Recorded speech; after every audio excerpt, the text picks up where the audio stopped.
First, for the Bloody Knuckles tutorial, I'm going to be using Mod Podge, and I'm going to dab it in kind of a semicircle, square-ish, around the knuckle where you want your wound to be, and you fill that in very lightly. And then you're going to take your tissue paper and you're going to tear it into little strips and put it in the circle, the outside area where the skin's going to be peeling open, revealing the knuckle bone.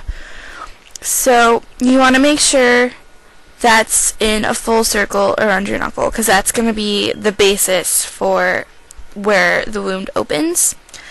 And then put a thin layer of tissue paper in the middle of the knuckle because you want to add more texture.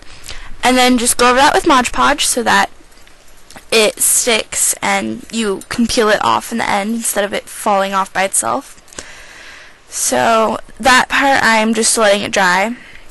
It takes a little bit, but it should be okay. You don't want it to be completely dry, leave it a little bit wet. And then you're going to peel open the outsides just a little bit with a fork and just kind of scratch at it and make it more texturized. Okay, next you're going to take a white eye pencil or paint, whatever you have that's white that you can use, and put a good enough layer where your knuckle bone would be. Mine's not exactly on my knuckle bone because I was doing it on my pinky, and as you can see I did it on my middle finger first. So you just want to make sure it matches up with your knuckle. So then I'm going to take a red non-toxic watercolor paint and I'm going to dab it around the white. So it's okay if you go a little bit into the white. I mean, the bone's not going to be like sticking out perfect, but this is just kind of your basis for your color. Okay, next I'm taking a skin colored foundation, and I'm using a liquid foundation, and I'm going to dab it over the white. Again, you want the Mod Podge to be fairly wet so that when you put the foundation on, it just kind of grabs onto the color, kind of. Okay, and next I'm taking some eyeshadow colors that are going to be in kind of the colors of a bruise. So I'm using like a teal and a kind of icky green color and brown. So just kind of like a Mod Podge of different icky colors.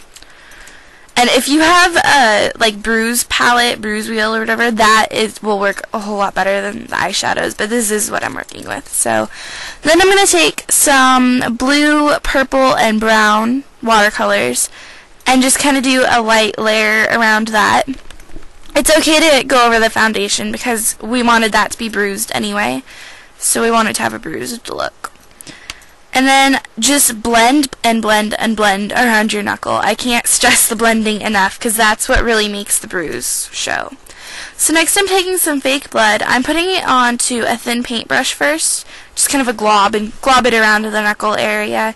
It's okay if you get some onto your the white knuckle part, but after you do that, you want to dab it around where the skin would be and on the bruise and just kind of make it bloodied and mangled. Because we're going for a look like you punched a cement wall, or your hand is being dragged on cement, or you punched someone in the face. So that's really what we're going for, is just a ripped open knuckle.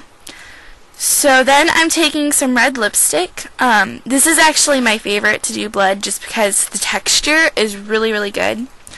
And then just dab that around again, just around the wound.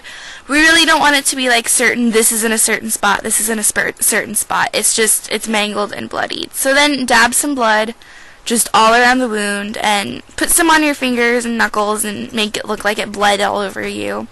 And then you're done. Thank you for watching.